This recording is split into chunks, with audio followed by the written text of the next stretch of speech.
Les dirigeants de l'Espagne et de 5 pays d'Amérique du Sud ont publié ce dimanche une déclaration commune condamnant l'opération militaire américaine au Venezuela qui s'est terminée par la capture du dirigeant Nicolás Maduro et de son épouse. La déclaration commune indique que l'opération militaire américaine au Venezuela a violé le droit international et représente un précédent dangereux pour la paix et la sécurité régionale. L'Espagne, le Brésil, le Chili, la Colombie, le Mexique et l'Uruguay ont également mis en garde contre l'exploitation des ressources naturelles du Venezuela. Dans son discours explicatif du déroulé des opérations, le président américain Donald Trump a déclaré que les États-Unis exploiteraient les vastes réserves de pétrole du pays pour les vendre à d'autres nations. L'Union européenne s'est abstenue jusqu'à présent de critiquer ouvertement les États-Unis et a plutôt appelé à la retenue et au respect de la Charte des Nations unies. Le dirigeant vénézuélien Nicolás Maduro est arrivé aux États-Unis et a été conduit au centre de détention métropolitain de New York où il attend désormais son procès pour narcoterrorisme. Maduro et son épouse Cilia Flores ont été enlevés de leur domicile à Caracas, la capitale du Venezuela, lors d'une opération militaire américaine spectaculaire que le gouvernement de Maduro a qualifiée d'impérialiste. À la suite de cette opération baptisée Absolute Resolve, le président américain Donald Trump a déclaré que son pays allait diriger le Venezuela jusqu'à une transition sûre et prendre le contrôle de ses vastes réserves pétrolières. L'intervention américaine a reçu une réponse mitigée au niveau international. Alors que de nombreux dirigeants européens ont salué l'arrestation de Maduro, des alliés comme la Chine et la Russie ont appelé à sa libération. Le secrétaire général des Nations Unies, Antonio Guterres, s'est inquiété du non-respect du droit international. L'autorité légale de l'incursion effectuée sans l'approbation du Congrès américain n'était pas immédiatement claire, mais l'administration Trump a fait valoir que la capture de Maduro était nécessaire pour lutter contre le trafic de drogue. Donald Trump a réitéré dimanche son intention d'annexer le Groenland, qu'il considère comme un territoire stratégique pour la sécurité des États-Unis. Cette déclaration a provoqué une réponse immédiate de la première ministre danoise Mette Frederiksen. Celle-ci dénonce un projet absurde et demande à Washington de mettre fin à ses menaces contre, je cite, un territoire et un peuple qui ont clairement fait savoir qu'ils n'étaient pas à vendre.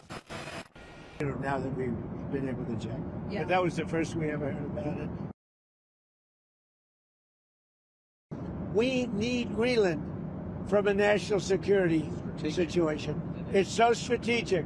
Right now, Greenland is covered with Russian and Chinese ships all over the place. Depuis le début du XVIIIe siècle, le Groenland fait partie du royaume du Danemark, qui est membre de l'OTAN. Le premier ministre du Groenland, Jens Frederik Nielsen, a également publié une déclaration dans laquelle il appelle au respect du peuple et de la démocratie de l'île. Ce regain des tensions intervient après que les États-Unis ont mené une opération militaire d'envergure contre le Venezuela samedi, qui a conduit à la capture du président Nicolás Maduro et de son épouse. Plus de 4 jours après le drame, la police suisse a indiqué ce dimanche soir avoir identifié les 40 personnes décédées dans l'incendie du bar Le Constellation à Crans-Montana. Au total, 21 Suisses et 19 étrangers, mineurs pour la moitié d'entre eux, sont morts dans le drame. La police a précisé que les 2 victimes les plus jeunes étaient une Suisse et un Français, tous 2 âgés de 14 ans.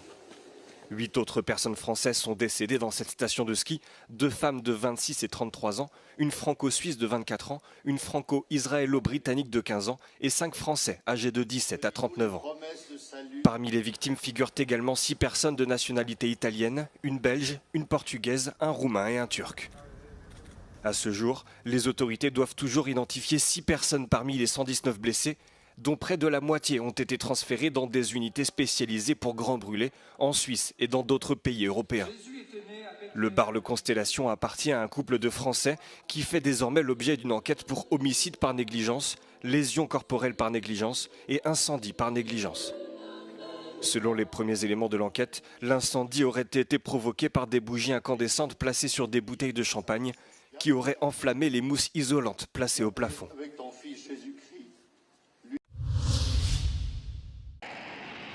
Le ministère britannique de la Défense a annoncé que ses avions avaient mené des frappes conjointes avec la France sur une installation souterraine dans le centre de la Syrie. Elle aurait été utilisée par des militants de l'État islamique pour stocker des armes et des explosifs. Les frappes ont eu lieu samedi soir sur une structure située dans les montagnes juste au nord de la ville historique de Palmyre, dans la province de Homs, selon le communiqué du ministère. L'armée britannique a utilisé des chasseurs Typhoon FGR-4 soutenus par un ravitailleur voyageur armé de bombes guidées Paveway 4 pour cibler un certain nombre de tunnels d'accès à l'installation.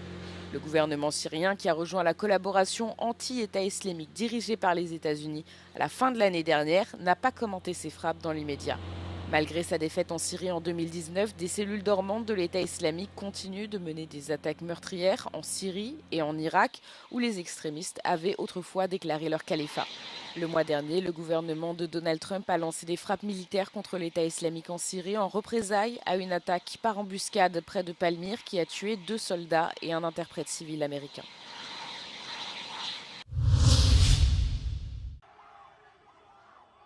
De nouveaux rassemblements se sont tenus ce dimanche en Iran, où l'inflation et le marasme économique ont déclenché une nouvelle vague de contestation qui remet désormais en question le système théocratique qui gouverne le pays. Plus tôt dans la semaine, Washington avait menacé les dirigeants iraniens d'intervenir militairement si les manifestations étaient réprimées par la force. En réponse, le régime de Téhéran a menacé de tuer des soldats américains et israéliens. Le guide suprême Ali Khamenei a qualifié les premières revendications des manifestants de justes, mais a menacé de punir les émeutiers. La télévision d'État iranienne a déclaré que les arrestations d'organisateurs de manifestations avaient commencé. Selon l'ONG Human Rights Watch, qui travaille avec des activistes locaux, au moins 15 manifestants ont été tués et plus de 580 ont été arrêtés. Depuis le 28 décembre, des manifestations ont eu lieu dans au moins 60 villes réparties sur 25 des 31 provinces du pays. La Corée du Nord a lancé plusieurs missiles balistiques vers ses eaux orientales dimanche, selon un communiqué sud-coréen. Séoul a déclaré que les missiles volaient à environ 900 km et violaient les résolutions du Conseil de sécurité des Nations Unies, interdisant toute activité balistique de la part de la Corée du Nord. Les autorités sud-coréennes, en collaboration avec les États-Unis, analysent les détails des lancements. Elles ont également exhorté la Corée du Nord à cesser immédiatement ses actes de provocation et à répondre à l'appel de la Corée du Sud en faveur de la reprise des pourparlers et du rétablissement de la paix dans la péninsule coréenne. Le lancement a eu lieu quelques heures seulement avant que le président sud-coréen Lee Jae-myung ne se rende en Chine pour un sommet avec le président Xi Jinping, dont les discussions devraient porter sur le programme nucléaire de la Corée du Nord. Les experts estiment que la Corée du Nord présente ainsi ses réalisations en matière de défense avant le premier congrès de son parti au pouvoir en 5 ans.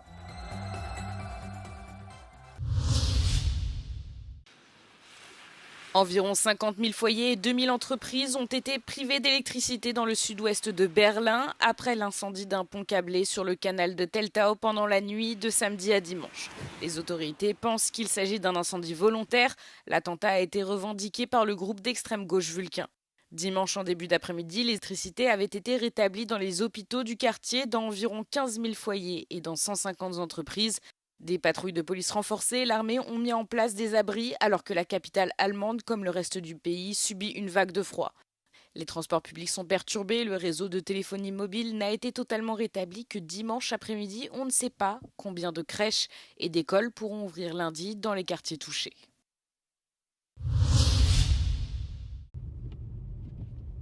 De fortes tempêtes de neige provoquent d'importantes perturbations dans les Balkans occidentaux depuis dimanche.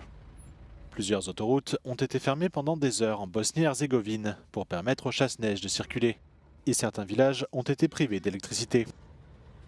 La circulation a également été paralysée dans la capitale, Sarajevo, qui a reçu plus de 70 cm de neige en quelques heures. De nouvelles chutes de neige sont attendues en Bosnie-Herzégovine dans les prochains jours, avec des températures de moins 14 degrés dans les régions centrales. La neige n'a pas non plus épargné la Serbie voisine, y compris sa capitale, Belgrade. Les tempêtes ont causé de graves problèmes de circulation et provoqué l'annulation de nombreux vols au départ de l'aéroport de Belgrade. L'Institut météorologique serbe met en garde contre de nouvelles précipitations importantes dans les jours à venir. Les chutes de neige en Croatie ont également provoqué des embouteillages aux postes frontières. Les autorités conseillent vivement aux automobilistes de retarder leur déplacement si possible. Ce 1er janvier 2026, la Bulgarie devient le 21e membre de la zone euro, l'euro remplaçant le leu comme monnaie nationale. Ce pays des Balkans de 6,5 millions d'habitants a adhéré à l'UE en 2007 et a officiellement entamé le processus d'adhésion à la zone euro en 2018. Il respecte désormais les 4 critères de Maastricht pour rejoindre le bloc monétaire.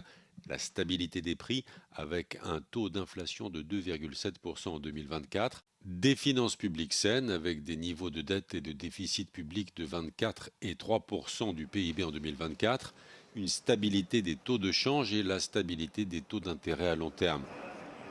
En 2024, la Bulgarie était le pays le plus pauvre de l'UE en termes de PIB par habitant.